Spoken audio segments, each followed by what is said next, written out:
صاد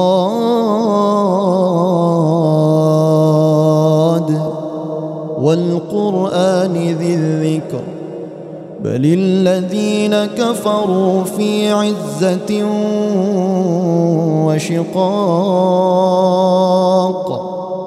كم أهلكنا من قبلهم من قرن فنادوا ولا حين مناص. Assalamualaikum warahmatullahi wabarakatuh. Ikhwan fillah, rekan-rekan yang dirahmati oleh Allah SWT, saya akan menyampaikan tentang ciri-ciri orang yang terkena santet. Santet itu apa sih? Santet itu ialah suatu upaya yang dilakukan oleh seseorang untuk mencelakai orang lain dengan ilmu hitam. Itu santet ya.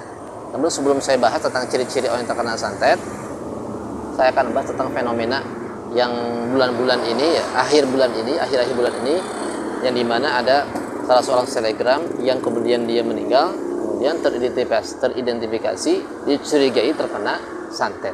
Nah, kemudian banyak di antara channel-channel YouTube itu memanggil yang katanya ahlinya, ahli supranatural, paranormal, ahli kebatinan, ahli hikmah, bahkan dukun pun ikut mengomentari, termasuk juga mantan dukun ikut mengomentari, ditanya tentang masalah tersebut.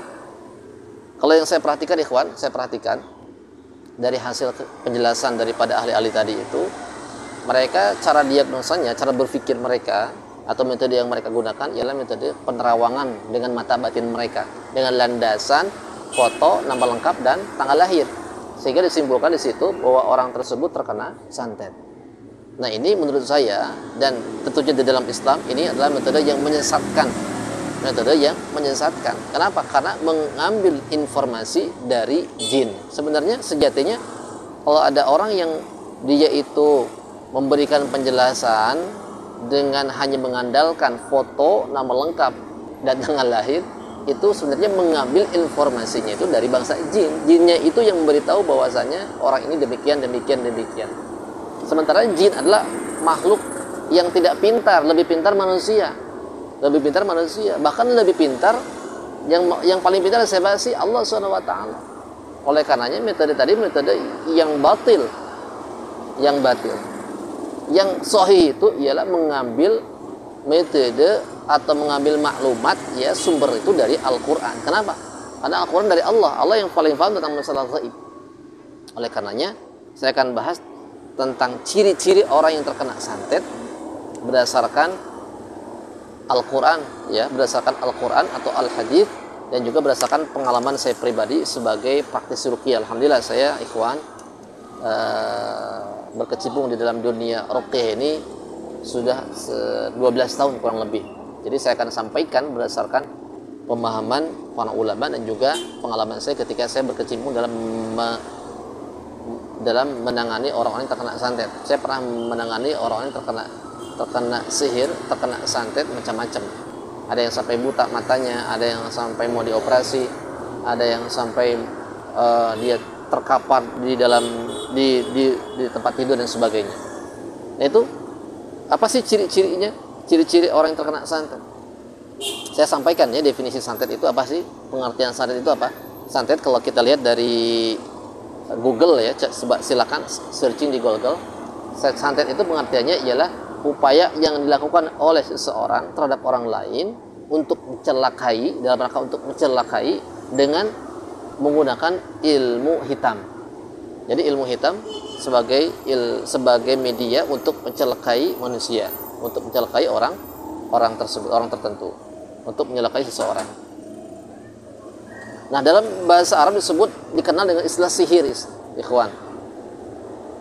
Dalam bahasa Arab disebut istilah sihir. Sihir itu apa? Santet itu apa? Jadi santet sama sihir itu sama ya. Santet itu sama sihir itu sama. Nah, kata ulama sihir atau santet itu ialah mukhtasun bi kulli amrin yakhfa sababuhu. Mukhtasun. Jadi dikhususkan setiap perkara yakhfa sababuhu yang sebabnya itu samar. Itu namanya santet atau sihir. Jadi kalau ada penyakit yang sebabnya samar, tidak terdetek oleh medis, maka itu sihir. Oleh karenanya ciri-ciri yang pertama ikhwan, bahwa orang yang terkena santet itu ialah sakitnya itu tidak terdetek.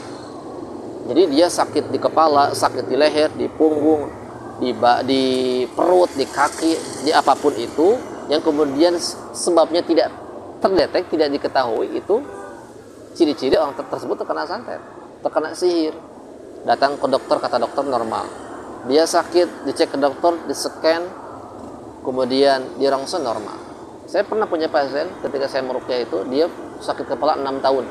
Dia datang ke dokter, baik dokter biasa, dokter umum, kemudian dokter spesialis, bolak-balik ke rumah sakit, kemudian sampai dicek di rongsen, di lab ya, kemudian juga di scan, lebih akurat lagi di scan, dokter mengatakan normal, nggak ada apa-apanya. Kemudian sampai dicabut giginya, takut dari gigi dicabut juga tidak kunjung sembuh, sakit kepalanya terus 6 tahun setiap hari demikian. Nah, saya ruqyah 3 kali ruqyah, alhamdulillah Allah berikan kesembuhan ya, dan ternyata terkena sihir, dan kami temukan buhulnya di rumahnya. Nah, ini adalah ciri-ciri orang yang terkena santet atau terkena sihir. Yang kedua, ikhwan, cirinya ialah hatinya was-was, perasaannya itu was-was, gelisah, biasanya disertai dengan kegelisahan dan rasa ketakutan. Ada rasa takut, was-was, gelisah, biasanya demikian. Yang ketiga ialah sering kerasukan. Nah, ada kerasukan di situ, kerasukan. Dia sering kerasukan jin, tiba-tiba kerasukan. Nah, itu juga termasuk orang yang terkena, ciri-ciri orang yang terkena santet ya. Yang seterusnya ialah adanya mimpi. Mimpi ini jadi, saya ketika menangani pasien itu, mimpi ini dijadikan rujukan juga, tapi setelah ciri-ciri yang lain yang tadi ya, ciri yang pertama, kedua, barulah mimpi itu sebagai penguat. Biasanya orang yang terkena santet itu dia mengalami mimpi buruk yang serupa dengan kuantitas yang banyak, minimal itu 7 kali, 5 sampai 7 kali mimpinya itu saja.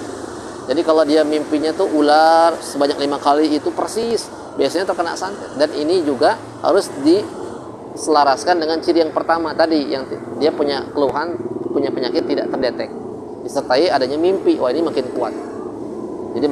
Jadi kalau saya simpulkan, orang yang terkena santet itu ciri-ciri yang pertama ialah mempunyai rasa sakit di area badan tertentu, kemudian tidak tahu penyebabnya apa, jadi tidak terdetek oleh medis. Yang kedua ialah hatinya itu gelisah, ketakutan, was-was. Yang ketiga, ia sering kesurupan, kerasukan. Yang keempat ialah adanya mimpi buruk yang berulang. Baik, itu mungkin bisa disampaikan. Assalamualaikum warahmatullahi wabarakatuh.